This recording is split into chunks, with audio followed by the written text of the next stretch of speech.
Naku po mga kababayan, Assistant Director ng NPO ng National Printing Office na si Attorney RJ Lim ay nag-resign na. Binasag ang katahimikan mga kababayan, hindi na humaatim ang nangyayaring korupsyon sa pamumuno po ni Pangulong Bongbong Marcos mga kababayan. Grabe itong kanyang ginawa mga kababayan, at talagang hindi niya na maatim ang mga nangyayari, no. Kaya nag-resign na ho mga kababayan. Pakinggan nyo yung kanyang mensahe kung bakit nga po siya nag-resign mga kababayan. So ito na ho. Sabi dito sa ang balita ngayon, Assistant Director ng National Printing Office binasag ang katahimikan matapos magbitiw sa Marcos Jr. admin. Sabi niya pa dito, ang pananatili ay pakikilahok, ang pananahimik ay pagpayag. Ayan mga kababayan. Matapos ang kanyang pagbibitiw sa gobyerno, tahasang binasag ni Attorney RJ Lim, dating Assistant Director ng National Printing Office, ang kanyang katahimikan laban sa umano'y umiiral na kultura ng katiwalian sa loob ng administrasyon ni Ferdinand Marcos Jr. Sa kanyang pahayag sa 2026, Why I Will No Longer Be Silent, iginiit ni Lim na hindi na niya hayang ipagpatuloy ang pananatili sa loob ng sistema. Ayan mga kababayan. No, kahit siya mga kababayan nasusuka na sa mga nangyayari. Sabi niya pa, staying meant participating. Silence meant consent. Ang pananatili ay nangangahulugang pakikilahok. Ang pananahimik ay nangangahulugang pagpayag.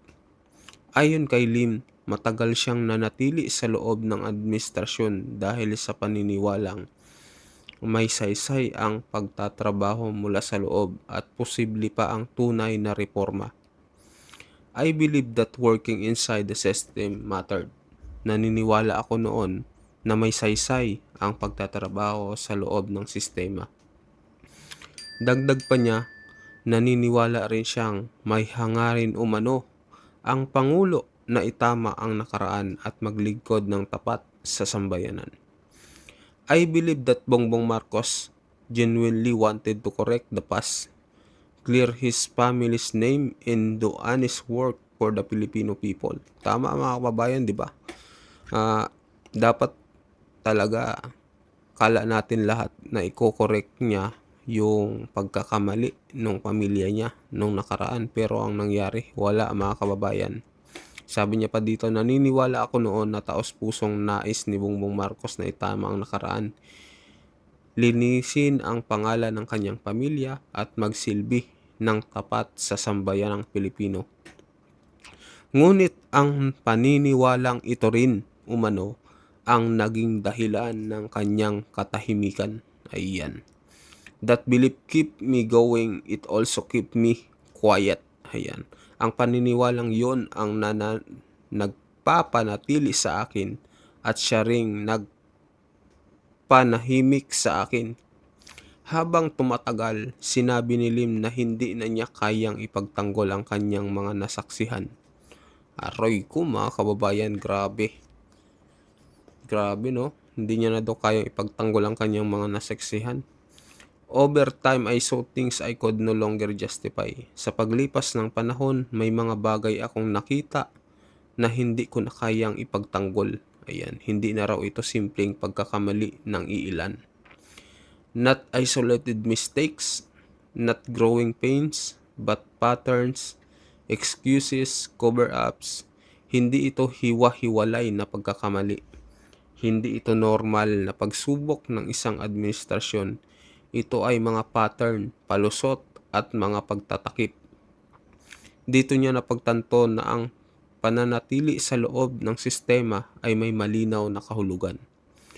Staying meant participating,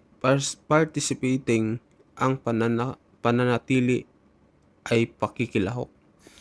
Binigyan din ni Lim na hindi siya umalis dahil sa hirap ng trabaho, kundi dahil sa konsensya.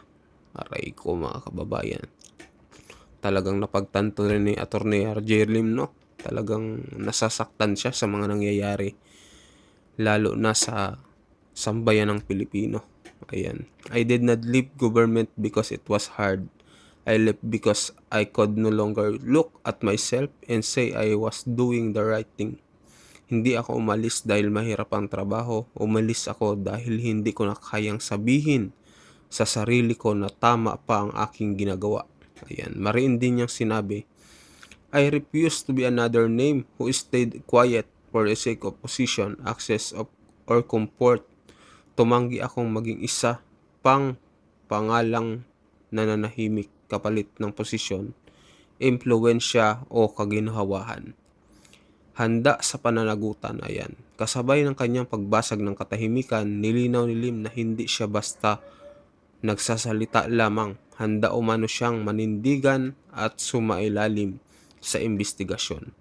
If anyone question that what I know, I am willing to stand by it. Kung may magtatanong sa aking nalalaman, handa akong panindigan ito. Aray ko. Nako mga kababayan, mukhang magsasalita pa ito ng mga kanyang nalalaman sa nangyayaring korupsyon sa gobyerno ni Pangulong Bongbong Marcos, mga kababayan. At nilinaw rin ang kanyang mensahe sa mga magtatangkang patatahimikin siya. I am no longer interested in protecting people who never protected the public interest. Hindi na ako interesado pang protektahan ang mga taong kailanman ay hindi pinagtanggol ang interes ng publiko. Ayan, sabi niya pa dito, 2026 ay hindi na taon ng pananahimik. Aray ko, mga kababayan. Salamat, Attorney RJ Lim. Ayan, sa iyong panindigan. Sabi niya pa dito, sa pagtatapos ng kanyang pahayag, sinabi ni Lim na ang kanyang pag-alis sa loob ng sistema ay nagbigay sa kanya ng kalayaan. I am no longer inside the system that gives me freedom. It also gives me responsibility. Wala na ako sa loob ng sistema. Binibigyan ako nito ng kalayaan at pananagutan. At muling iginiit na hindi na siya mananahimik. 2026 will not be the year I stay quiet. Ang 2026 ay hindi na taon ng pananahimik. Ayan mga kababayan, yung buong pahayag po ni Attorney RJ Lim. So ano po ang masasabi nyo dito, no? Sa pahayag po ni Attorney RJ Lim na talaga namang ikinagulat nating lahat. At talagang hindi niya na maatimno yung mga nangyayari na mga kaganapan sa loob ng gobyerno ni Pangulong Bongbong Marcos. Talagang garapalan kasi talaga mga kababayan. Kung kayo nakikita nyo, syempre kami din, no?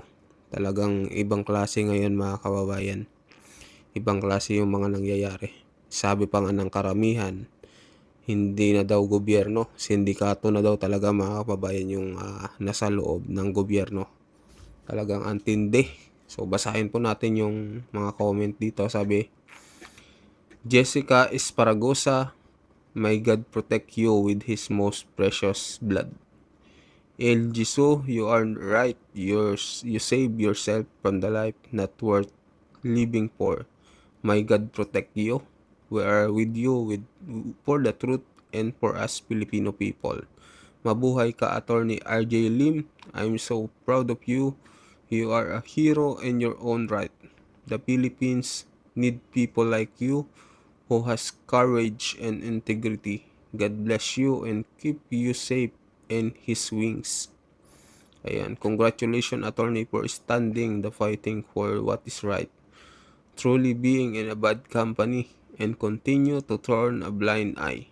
And deep ears will eventually destroy your moral fiber and principle. You've chosen the right path and remember that in doing that God is on your side and will protect you. Ipaglaban ang tama, ayan sabi ni J&J Alls. So ayan mga kababayan, no? So marami pong nabilib sa paninindigan ni Attorney RJ Lim. So sabi pa ng karamihan ng mga analyst, ng mga political analyst, na marami pa daw pong magre-resign din sa loob ng gobyerno po ni PBBM dahil ang tindi na daw po kasi ngayon ng corruption talaga. Kaya unti-unti na daw re-resign, lalo na sila Attorney Trixie Angeles nagsasalita na rin yung hindi lang daw si Attorney RJ Lim, mukhang mayroon silang mga info sa iba pang mga departamento na mga magre-resign din na mga matataas na sa posisyon. Ayan. So sa mga bagong pasok dyan mga kababayan, hanggang dito na lang po. Pa-subscribe po ng ating channel, at sa mga bagong pasok sa ating YouTube channel, pa-subscribe po ng ating channel mga kababayan. Maraming salamat po.